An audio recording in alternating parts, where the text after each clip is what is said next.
to The Hook with Sarah Larsen. I'm your host, Sarah Larsen, and today I'm really excited to introduce my guest, Katie Patrick, with the Grove Christian Outreach Center.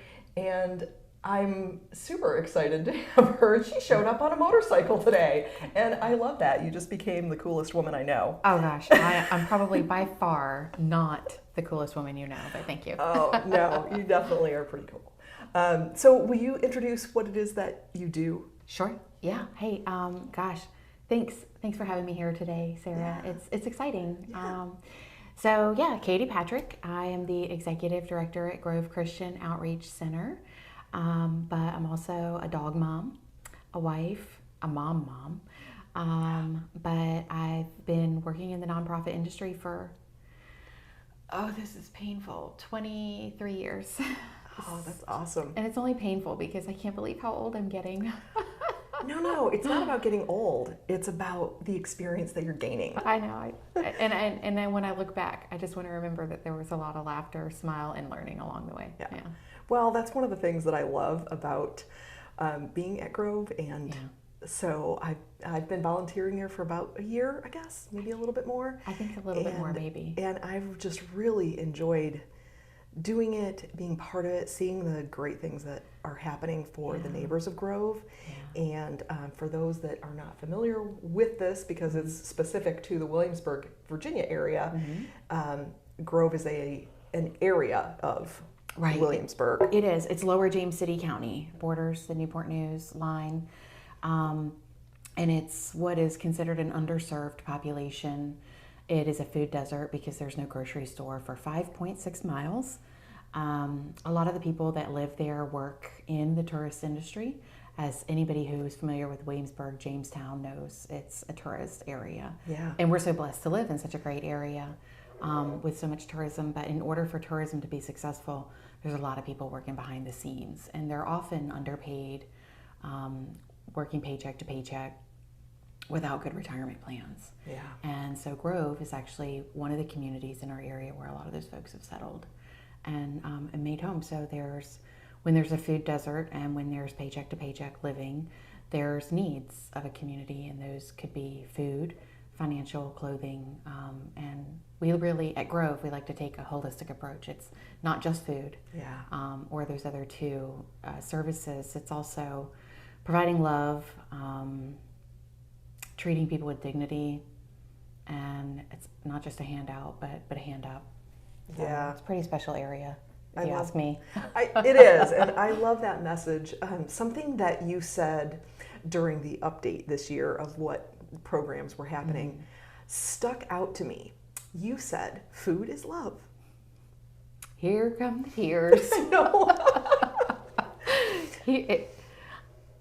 If you've been in the outreach center, and you might notice one day if you go in the food receiving room up on the cabinet, there's a card, and it's a card that I actually wrote to the team at Grove Christian Outreach Center, I think in 2017, when I worked at the food bank, which is where I got my start in nonprofit.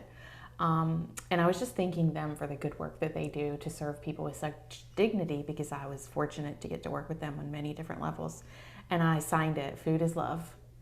And that rings so true to me. And this is over the past several years, I've gotten more comfortable with being more open about my personal story and why feeding people is so important to me. And it just, keep it short so we don't end up in a ball of tears. Yeah, that's okay. When I was growing up, I went without a lot of meals, but it wasn't because our family was poor. It was because I had a family member who didn't care for me very much and withheld meals intentionally. Oh my God, Katie, Yeah. I did not know that. Wow. Well, it's been not something I share every day. Of course. It's not part of our normal conversation. Yeah, exactly. It's not the first thing you lead with. No. But I'm understand getting more comfortable with sharing it, because it's important that people know when you think about children and food insecurity, kids don't get a choice on where their next meal comes from. Right. And you don't know what the circumstances are in somebody's house. So it's important to just be open and to be willing to provide a service without judgment. I got in trouble. Here it comes. Uh-oh. I was a troublemaker. I can see that. But not on my motorcycle. I'm very well behaved on my motorcycle. Okay. I got in trouble at school for picking through other kids' lunch bags. Oh. Which was so embarrassing. I mean, it's so embarrassing as an Yeah, of adult. course. But no, not as an adult. That doesn't need to be embarrassing. But it's because I was hungry. Yeah, Because of course. my mother died when I was an infant, and my dad remarried, and he never knew about his wife and my stepmother, and how she treated me. One time he found out that we hadn't had dinner, and he pulled my sister and I out of bed at like midnight, and took us upstairs and fed us like cold. I'll never forget what it was. Chef Boyardee. Just dumped it in a bowl and said, "If you ever go without a meal again, you tell me." And we were like, "Okay, Dad." But my older sister and I had a pact. We knew we wouldn't tell because we'd get in trouble. Yeah. You knew that stepmom wouldn't appreciate that? No, and we'd be in more trouble. So we just kept quiet about it. Oh my gosh. So yeah, families are hard. Yes, they are. Yeah, families are hard. And so that's really been, I didn't get into food banking or service to others with that mindset. Like I didn't get into it and go, let me just change the world. Right. It wasn't about that. Yeah. I actually got into food banking because I had been a stay-at-home mom for a few years, which I absolutely loved. Being a mom is my favorite job, whether it's to my dogs or to my daughters or sons. To my dogs is sometimes my favorite. Yeah, your dogs are so freaking adorable. I know, and I love that I work somewhere that I can bring them to the office occasionally. But I had been a stay-at-home mom, and I had done a little bit of college. I didn't graduate high school and go straight off to college. It just wasn't in the books for me. And I've just run into like crazy after crazy. Well, let's talk through that. So obviously now we know a little bit about childhood. Yeah, I was an Air Force brat. That's what it was. Oh, yeah, I was so an Air Force brat. Moved around a lot. Dad was deployed. Yeah, On occasion. yeah. Okay, Yeah, Dad was that deployed makes on sense. occasion. Why? Yeah. Okay, so how long did you move out of? Did you or your sister break out earlier than the normal trajectory of finishing high school and then moving on, or did you break away to get away from your stepmom earlier than that? My dad and they divorced when I was in 8th grade. Okay. Yeah, they divorced. So then it was just my dad and I for my high school years. Okay. So I went to 3 different high schools because he lived in South Carolina, then got transferred back to Langley and retired from Langley and decided, let's move to Elkton, Maryland, which is closer to Philadelphia, which is where our home is. Okay. Like, my mom and dad grew up in Philly. Yeah. So I went to 3 different high schools. And right after I graduated high school, I came straight back to Virginia. Okay. Because I had made some really tight bonds with half of my sophomore, all of my junior year. I had some really tight bonds with some folks. And I moved back. I ended up living with my boyfriend, who became my future husband. And he also became my ex-husband. Okay. Understood. That's it. That's all I need to say. Yeah, yeah. But out of that, I have 3 beautiful children. So we had three wonderful children together, and they're all old. My youngest is 19, and they also have a great stepdad, who is my second husband, and my final husband. Awesome. Yeah, he's my final answer. He's your final. Okay. All right. Fair enough. So sometimes it takes more than 2. I'm on 3. Okay. But he is my final. Yeah, final answer. Yeah. Okay, right. You never know what's going to happen in life, but Right. So when I moved back here, my ex and I, we got together, we had kids, long story short. And then I went back to work. And when I was going back to work, I used a temp agency to find a job. Okay. I had done a few things. I used to be the head cake decorator at Winn-Dixie. Do you know where Winn-Dixie was? No. Well, it was a grocery store. Yeah, like it's in the Harris South. Teeter. Oh. I think it's Harris Teeter. And then Okay. mid-90s, it was the Winn-Dixie. I got some fun skills there. Anyway, I went through a temp agency and I got placed at the food bank. And I will tell you what, when I got the job at the food bank, I thought, I'm going to work at a soup kitchen. This is the weirdest thing ever. Like, who wants to work at a soup kitchen? What do they do there? I was like, well, I'll take the job. I was excited to get placed quickly. Long story long. Take as long as you need. Within a week of working at the food bank, I knew that was where I was going to spend a lot of time. Because I didn't even realize that it was a possibility. I didn't know jobs like that existed. I didn't know things like that existed in the world. Right. Because I'd never been introduced to them. As an Air Force brat, Yeah. my world was pretty out on blinders, kind of, quite often in a lot of areas. And I loved the team there. I fit in. I think I celebrated my 22nd or 23rd birthday right at the week I started. And they had a cake and flowers and everything. Oh. I hadn't even been there a week, and they celebrated. And they celebrated. That's Yeah. so cool. So, and I worked with that team for a long time. I was at the food bank almost 20 years. I was inside of the 20-year mark when I left to accept the position at Grove Christian Outreach Center. But I learned a lot there. And, I learned a lot there. I started at the bottom. I started as like the administrative assistant. And then I thought, I love this work and I want to learn everything I can about it. I want to know all the pieces. I want to drive in every lane. Yeah. And I'm like that in every area of my life. Yeah. If you ask me to help you install that window, I will say, yeah, sure, I can do it. But I need you to explain to me all the processes that you know, and then I'll be able to duplicate it. I'm 100% sure I'll be able to do it. Wow. Okay? So I would be able to install that window for you. And I'll tell you, it's Good. true. And that's just the way that I am. If you explain to me all the pieces that you know, Yeah. I can do it. I know I can do it.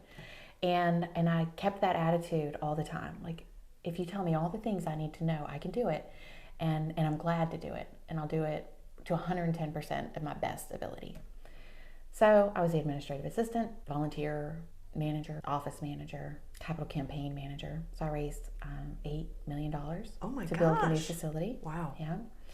Executive assistant, grants manager. That's where I got a lot of experience in researching, writing, and reporting for grants for a nonprofit. That's pretty cool. It was very cool. What a skill that you absolutely It was need. very cool. And I love to write. Like, I love to write. Yeah. Oh, if you get my updates, you know I love to Yes, write. I know, but I love that. I love to write too. So, Yeah, right. Fellow Yes, writer, I love yes. that. And I love editing.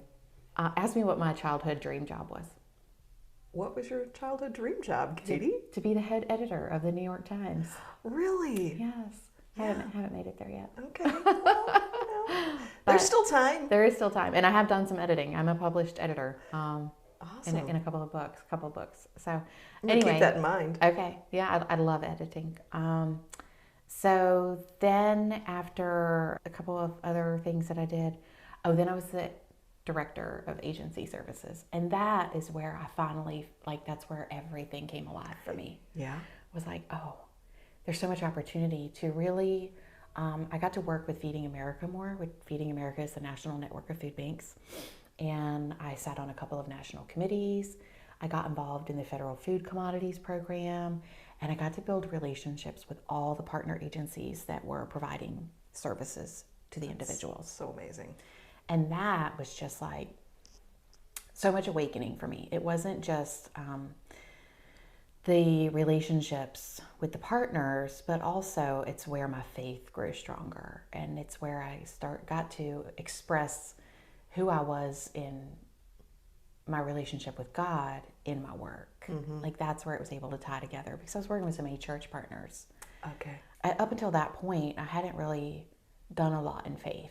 Yeah. What was your childhood like when it came to faith? Were you raised in any kind of religion at all? No. Okay. Yeah. Yes and no. My family is Catholic. My entire family is Catholic. As a matter of fact, when I decided to have a believer's baptism, I think my aunt thought I was joining a cult. Oh It no. was pretty bad, but it's okay. Okay. I pray for everybody. Yeah. And they prayed for me, and I'm so grateful for that. So I've shared this with you before, I think. And my mother was murdered when I was an infant. I did not know that. I think I would have remembered that if you had told me. Probably. Maybe I didn't. Yeah, that's a pretty standout. I'm so Yeah. sorry. She worked in a convenience store in Florida, and my dad was in the Air Force, and she went to work one day, and a young boy, 16-year-old, came in and stabbed her to death, and there was no reason. Like, He wasn't trying to rob it or anything? No. So, yeah. No, and it wasn't until really last year that I found out kind of the whys, and we can come back to that maybe. Her sudden death was really hard on the family, as you can imagine. It's traumatic to my father, who had 2 daughters, and being Catholic, they didn't get married in the Catholic Church because they were pregnant with my sister when they got married. So they didn't get a Catholic wedding, so she could not have a Catholic funeral. And so faced with that traumatic loss of my mother, my father walked away from religion. He said, there's no God. If God, there's no God that would allow this to happen. Yeah. And so My memories of faith growing up is my sister and I memorizing Bible verses together for the fun of it in our bedroom, because we spent a lot of time in our bedroom. And sometimes the Sunday school bus would come and pick us up, but I think it was just to shuttle us out of the house for the day. Sure. So I didn't grow up in any faith. As a matter of fact, I didn't feel like I belonged in anything. I grew up knowing that the mother that was placed in my life didn't love me. I wasn't sure about my father's love for me because I didn't see what he didn't know. And I wasn't brave enough to tell him. And so I felt confident that certainly God could not love me. Yeah. Well, you can see where as a child that's the assumption that you come to, right? That's the conclusion that you arrive at. It is. And there was nobody to tell me any different. Yeah. Because my family, who's all from Philadelphia, we didn't see them very often, being in the Air Force, only when we went home for holidays. Yeah. So anyway, that's my traumatic childhood. On an ACE score, which is adolescent, it's either an S or an E, but it's events that you experience as an adolescent and how your mental health should be and the likelihood that you're a productive adult. It's like a scale of 1 to 10, I think. Or there's like 10 events that if you experience them, those, your likelihood of being a productive adult. I have a 9 out of 10. What? It's pretty traumatic. That is pretty traumatic. Yes. And yet you are a thriving adult. I am. But I wasn't always. Sure. I didn't feel like I was always thriving. So, yeah, tell me more about that. So, that disruption is my jam. I know. And you've had a lot of disruption. A lot of disruption. Yeah. Oh my gosh. Yeah, I've got a lot of disruption. Yeah. So, obviously we've come into some of your adult story, but what do you think it is? Was it really, well, you said you came into your relationship with God through the work that you did at the food bank. And started going to church. And started going to church. But obviously, the food bank itself, when you started there, it had a profound effect on you. Serving others. Yeah. And I realized that was a place where I belonged. It was just serving others. It was a community, too, right? Yeah, community of people that loved me. Yeah. And they didn't even know me. Which is so amazing. That had to feel so amazing. Yeah, it did. It was. It still is. I love the food bank still. So sometimes they make me crazy, but just the interaction, like, we need food. Yeah. The work side of things. Yes, of course. So, that was amazing. And that really, those relationships are what helped lead me into my faith. And making the decision to attend church and to learn about God and to learn about Jesus and what he did on the cross and how I am absolutely lovable and 100% forgiven. And that was, that's a pretty big deal to me. Yeah. Yeah, that's actually that's my corner. That's where I place everything now. And I didn't always, but that's definitely where I place everything. You started to say your cornerstone, right? Yeah, that's amazing. Yeah, it is. It is. So, and my husband, my second husband, my final answer, Mr. Patrick, he also, really his family, his mother was very, she's a very faithful woman. She was a very faithful woman, and she loved me from the beginning with nothing. I didn't have to do anything to earn that, and that was profound to me, that people loved me without me having to earn it. Right. I didn't grow up knowing that was the way life is supposed to be. Yeah. So. Yeah. Oh, that's beautiful. Yeah. It is beautiful. When I look back, I think, man, I should write a book. You really should. You love to write. I think about it. I think about it a lot. Yeah. Started at the bottom. Now I'm here. Right. This is something that I started reading a memoir from Viola Davis. I don't know if you're familiar with her work as an actress, but her audiobook got whatever the award is for audiobooks. Okay. And I don't know what those are yet, but I understand. Really sure. But anyway, I have been listening to it on Audible because when I heard about the award, I'm like, well, I love her as an actress. I need to listen to this book. What does she play? Oh, Who is she? one of her biggest roles that how I became familiar with her was How to Get Away with Murder.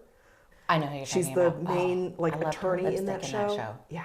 Okay. I know who you're talking about now. Viola Davis. Okay. Yep. And her story of childhood is just heartbreaking, and it's something that I've never experienced, and it was really hard to hear. Yeah. But I just opened my eyes to so much more, but how hard it is to go from that. Hers was more poverty and some abuse, living with an alcoholic father and some things like that. It was interesting to hear how she got out of that and what that took. And so I'm, just amazed at anybody who's in a situation that is just so traumatic and how you move through that. I think that, one of the things that I think about sometimes, like if I reflect back, growing up and as a young adult and not knowing what faith really was or where it was going to land in my life, in my circle, Dad, you're right. If God's so good, why have all these terrible things happened? How could somebody so loving let so many terrible things happen? Right.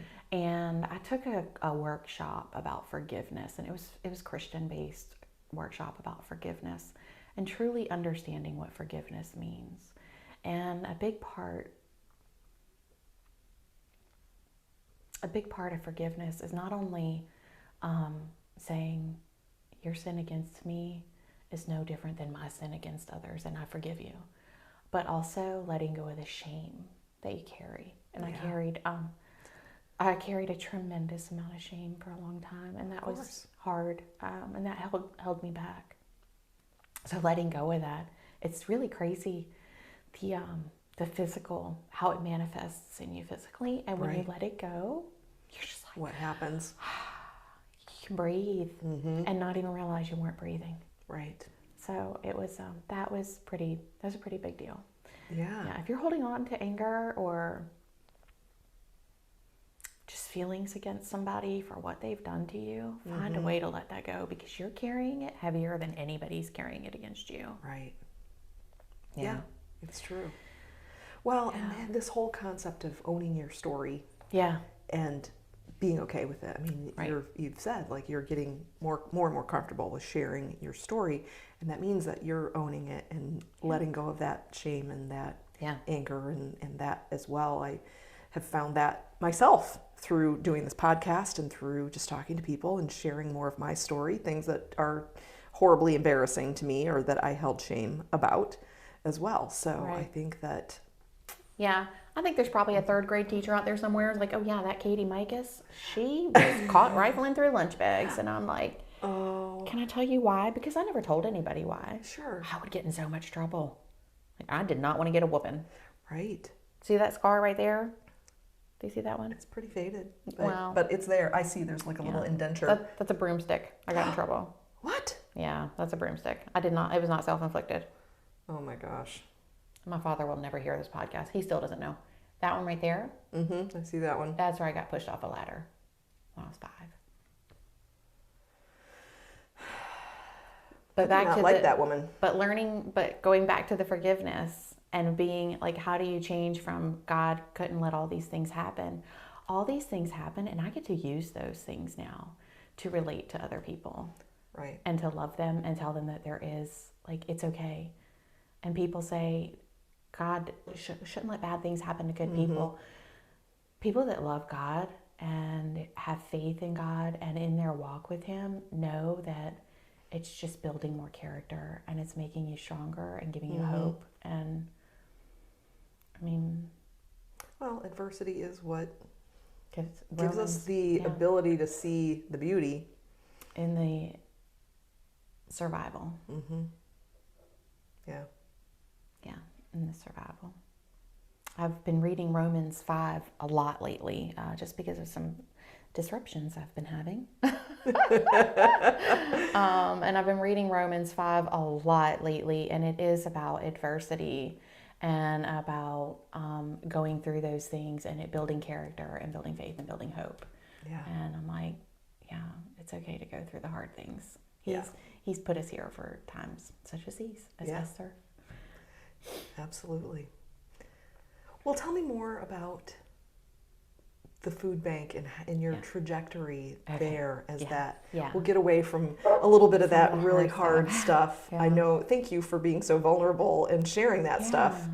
But let's talk about how that affected you traveling through the food bank hierarchy and becoming that director. So being the agency services director, like I said, it really just awakened who I am as a person. I just like bloomed there, those relationships. And also in evaluating how the system responds to people who need things, how the system responds to food insecurity and poverty and financial instability in families, and realizing that we're in a time we were using as a system in the food bank network, we were providing solutions that were developed 50 years ago.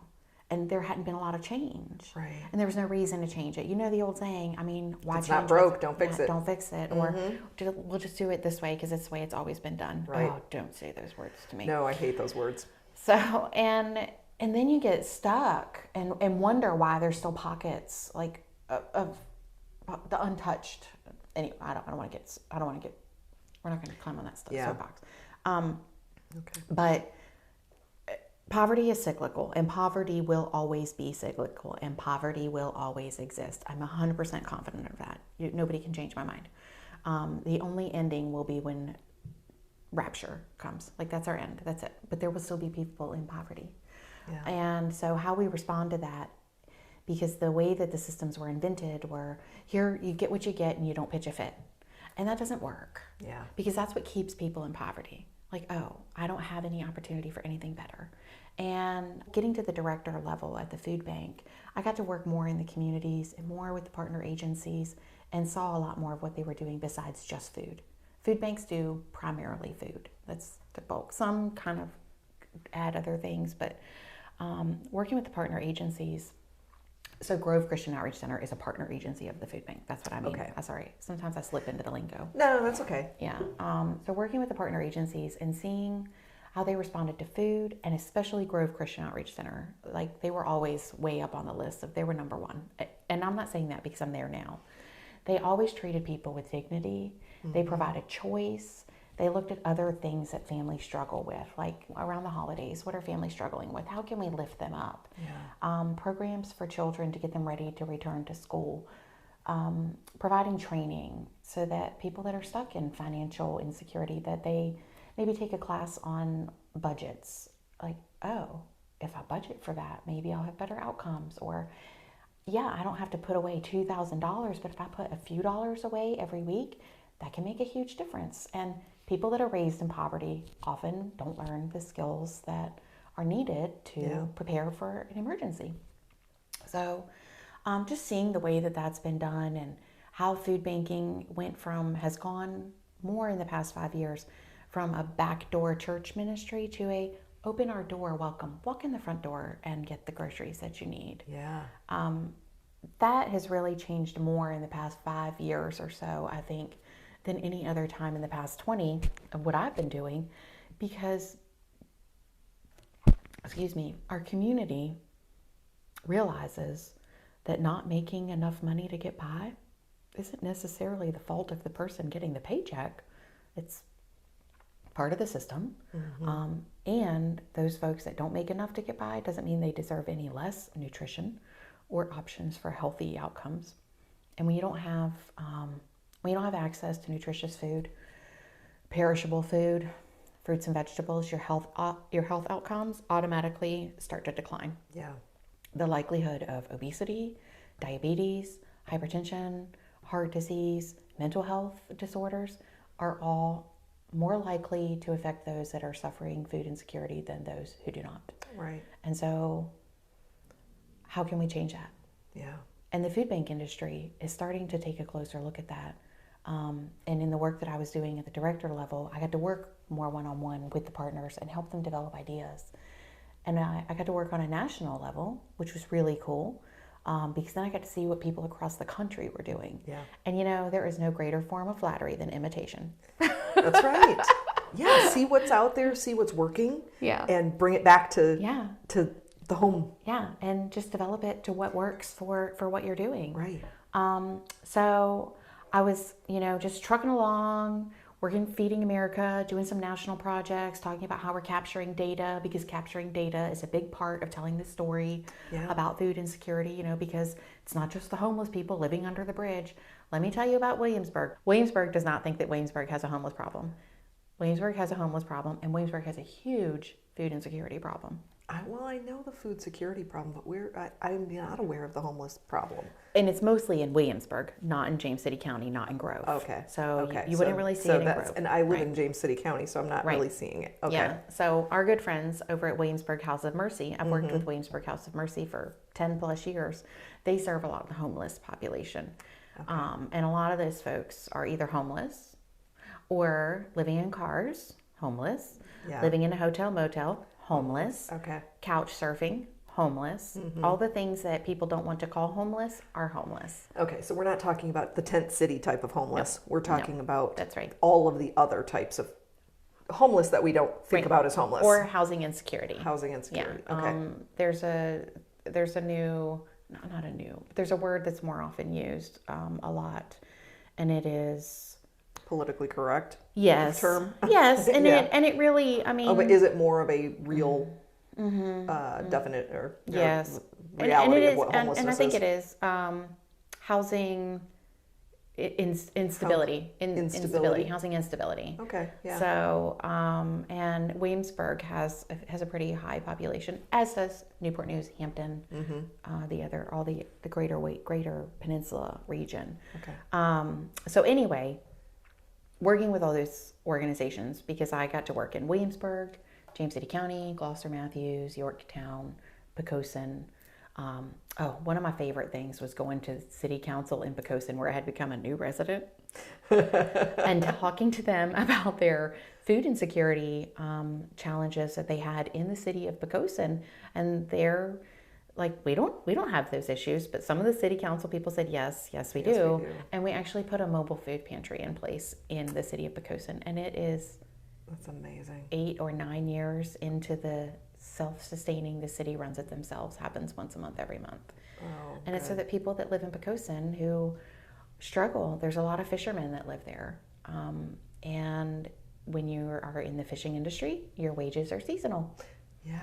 So that makes sense. Yeah, so there's a lot of food insecurity because there's not enough income to make ends meet year round. So anyway, I'm a rabbit hole person, but I think that's okay. Yeah, me too. So I was letting us go down the rabbit hole. It's okay. But that was developing those programs, putting mobile food pantries in place, changing the way that people see food insecurity and the way that food pantries and food banks respond to food insecurity. Yeah. So, and all at the same time, I was getting more involved in my church, evaluating my personal lifestyle, who I was connecting with, who I was surrounding myself with, changing my own habits. I used to drink a lot. And I come from a family of alcoholics. Okay. So at one point, I had to make the decision, I need to quit. I need to make the decision for myself, make decisions that are more biblical based, and not Katie wants to have fun, because I love to have a good time. And I still do have a great time. Yeah. But I made the decision to quit drinking because it wasn't doing anything, nothing good was coming out of it for me. So all these things were happening. And I ended up at Grove Christian Outreach Center because one day I walked into Grove Christian Outreach Center to provide some training on some new software that I was implementing across the region for client data tracking. That's how we got where we are, client data tracking, collecting the data. They didn't really want to use the client data tracking software that we were implementing because they liked the way they were doing it. Yep. And I It's understood always been that. done. So it's kicking and screaming with a lot of agencies, not just Grove. Right. And Pat McCormick, who's the founder of, she and her husband Thomas are the founders of Grove Christian Outreach Center, announced her retirement. I did what I was there to do, and I left that day thinking, they're serving like full circle. They're really connecting with the people that live in this community. It's a great organization. It's a strong organization. So I sent her an email and told her I was interested in pursuing the executive director position. I went through all the interviews, and I interviewed with the panel and with the board steering committee. And I was on my way to, like, I was very nervous. I was like, I'm never going to get this job. My husband was like, you are going to get this job. I was like, I'm probably not going to get this job. And it was scary for me because it had been almost 20 years at the food bank and I was doing what I loved. Yeah. So I was like, why am I going to move? Anyways, clearly I got the job. I was offered the position. And one day I was in my office at the food bank.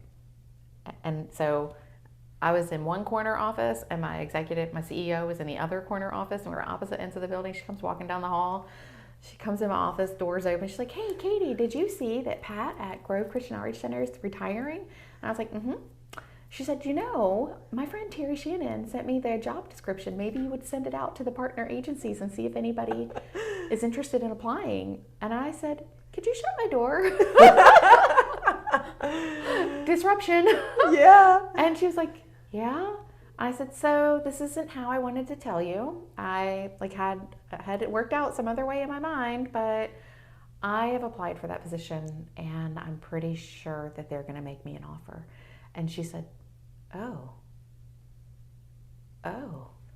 And it sank in for a while and we had some good conversation.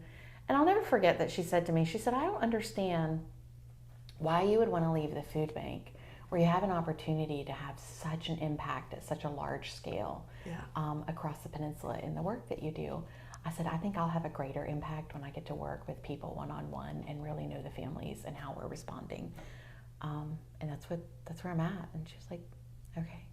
She was so sweet. She was very supportive of me leaving. Like the first week I was at the center, she sent me flowers congratulating me and wishing me well. Yeah. So it was a good...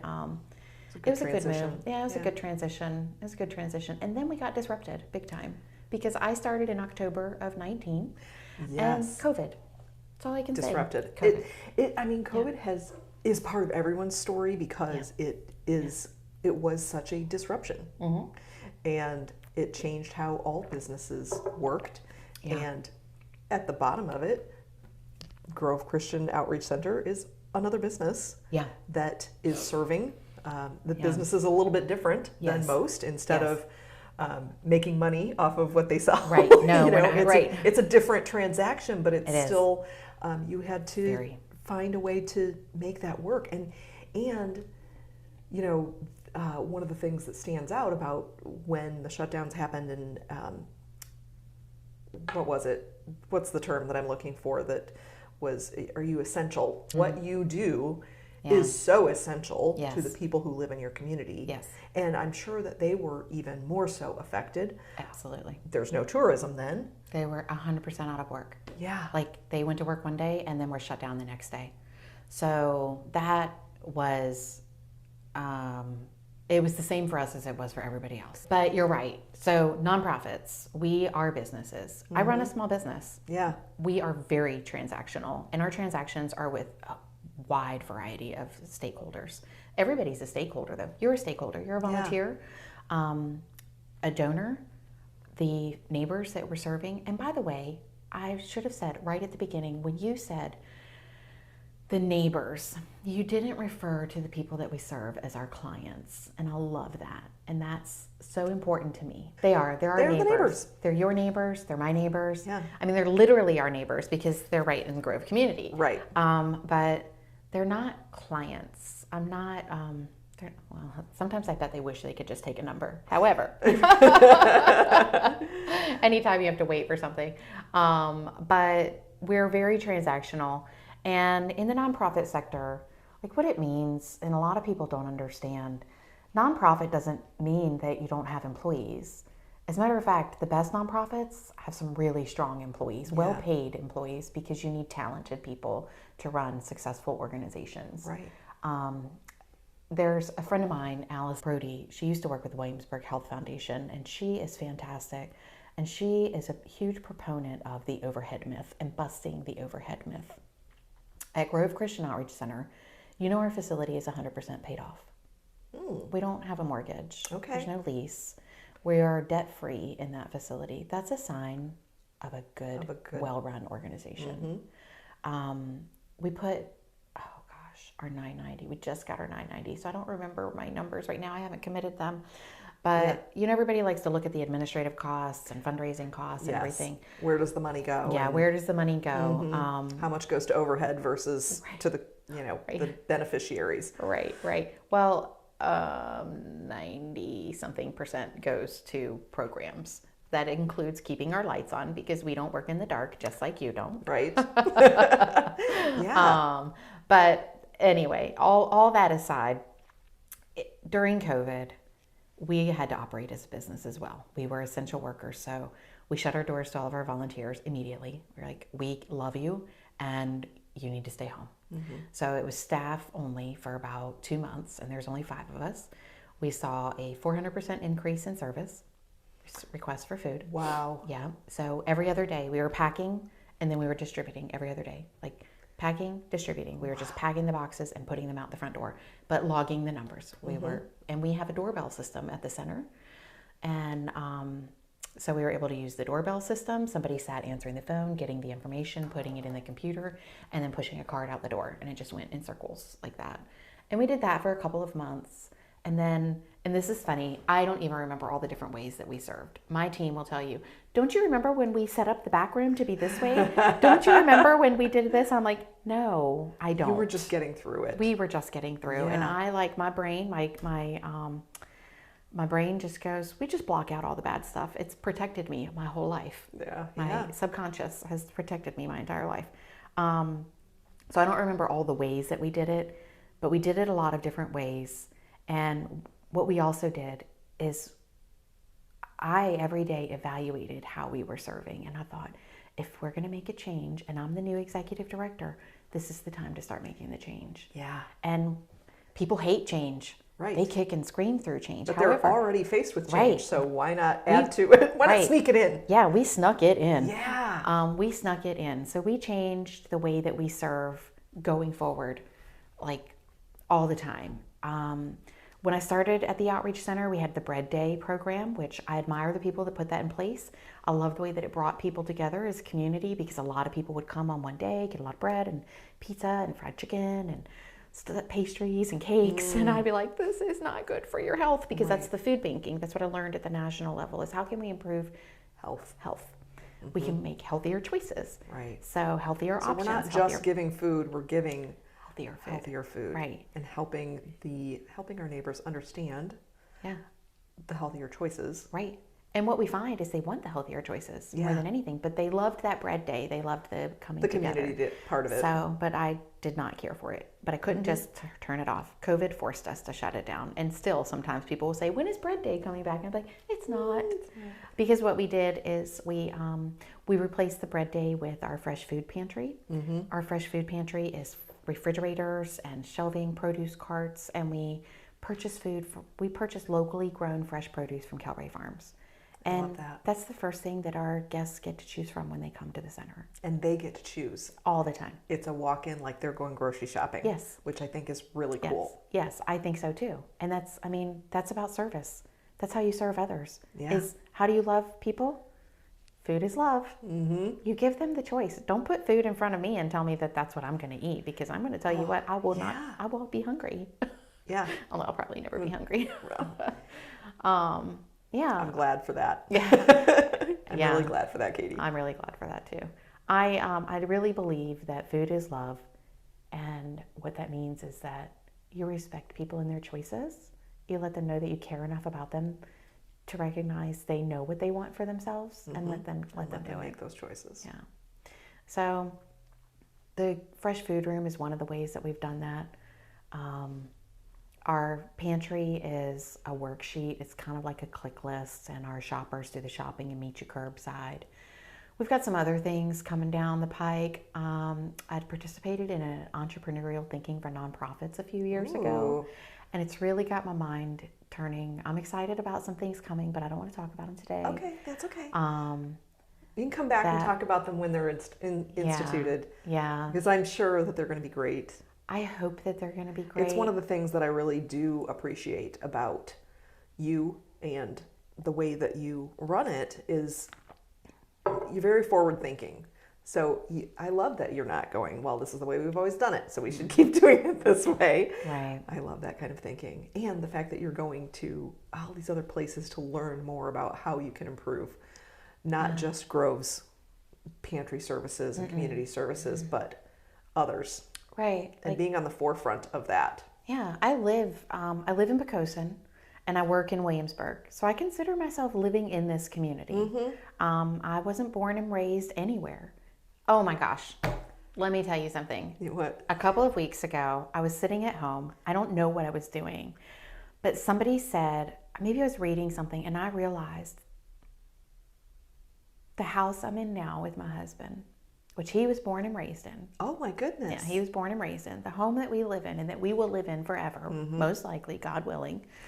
I've never lived anywhere as long as I've lived in my current home. Oh, yeah. And that, I cried. Yeah. And I told my husband, I said, I've never really had, this is actually home. Yeah. And he cried a little bit. So anyway. I love that. This is my community. I don't live in Williamsburg, but I work in Williamsburg. I frequent Williamsburg. Community. You do. And so I care about how all the organizations are working together. And so COVID, I sat on the COVID collaborative committee. It was the COVID collaborative committee, and it was all the nonprofits and the Williamsburg Health Foundation and some for-profits and some people from the school coming together to say, let's look at the issues. How are we tackling them, and who's working together? Nobody needs to start a fresh wheel rolling. We've all got wheels on the ground, and how can we put them together and make things work? So I'm constantly thinking about how we're collaborating with other organizations, whether they're coming to Grove to provide their services to the families that live in Grove, or whether I have something that I can provide to them. We're very fortunate. We get a lot of donations. Food, clothing, financial assistance are the 3 pillars of what we do. Last year, somebody put a call out that they wanted to start a pantry at the schools, at one of the schools. I don't know which one. I know it, but I don't want to say the wrong one. And I said, wait, hold on. Halt the presses. There's already organizations that we have the resources. We have the food, the clothing. How can we just help stock that for you? Yeah. And so we just shifted a little bit, and now there's some care closets in a couple of schools in Williamsburg, James City County. And we're stocking things from what we already have. Don't start another thing and put another call out, because you also don't want to burden the givers. Yeah. You don't want to overburden the givers. And there's a lot of givers in this community. And that's what I think about. God doesn't give us anything, and the community doesn't give us the food for our shelves to keep on the shelves in the outreach center. It's not meant for the inside walls. Right. It's meant for the tables of the families that live in our communities. And so how we're getting it out there, it's not as important to me as it was pre-COVID that it only goes to this certain place because these are the lines that we've drawn for ourselves. The silo was taken down to the ground. We're all just walking out the door now and onto the same field. We evened the playing field with COVID, and keeping that momentum of partnerships and willingness to work together and to collaborate has been really wow. It's been really wow. There's some really wow things coming, I think, and I'm excited about it. Awesome. I'm excited to hear that. Yeah, I am too. I'm excited to see it happen and to come into fruition. So. Right. So the little truck that you drive on Tuesday nights, tell us what you do on some Tuesday evening. I deliver meals to some of the shut-ins and homebound. Homebound. Yeah, people that, and those meals are not from Grove. They're not from the Outreach Center. They're they're donated from His Hands. From the local, another from nonprofit. His Hands, another nonprofit, and then Churches. the local churches that do that. And I've gotten to know the people that we deliver to because I've been delivering to them for almost a year. Right. And that's been really eye-opening for me, but also enjoyable. I have people on the route that I look forward to seeing, and that's really fun. Yeah. And so, like, the most important thing, you're delivering a meal because food is love. And you get to love those people, and they know you're coming. Yeah. And they will call the center and be like, I missed Miss Sarah and her friend, or they know that they've missed. And what I love about that, though, is a couple things. One, you're driving our little truck. Where did that truck come from? The COVID collaborative community meetings. I was on, like, in the throes of COVID. I said, we were talking about how we were going to feed kids, because making sure that kids were getting fed when they were out of school. I'm sure you understand why it's such a priority for me. Right. I said, man, wouldn't it be great if we had like an ice cream truck or something that we just went around and dropped off the meals? And my friend Allison Brody, I hope she doesn't listen to this. She's like, why do you always talk about me, Katie? Because I love her. Because you're talking about her in a beautiful way. I love her so much. She said, table that. Don't let that idea go, Katie. And I was like, you are crazy. That's not going to happen. Long story short, 2 foundations in this community I was able to reach out to, because I packaged it all up and said, if we had a vehicle to deliver meals, we'll not only be able to deliver meals to children at times when school is out, but use it for other things also, like delivering to our homebound neighbors that need a meal delivered once a week. If we could expand it, we would, but right now once a week is pretty awesome. And that's where that truck came from. And so we use that truck to deliver summer lunches to kids also. Yeah. It was just an idea that I threw out there, like, man, it would make so much sense if we could just take it to them, because adults don't want to always get in the car and go pick up a meal. Right. So why should the kids miss out? So exactly. That's just another example of an awesome collaboration that came out of COVID and will continue serving in a meaningful way. Just looking at what we're doing. Is there an opportunity for improvement? Does it make sense? Is it sustainable?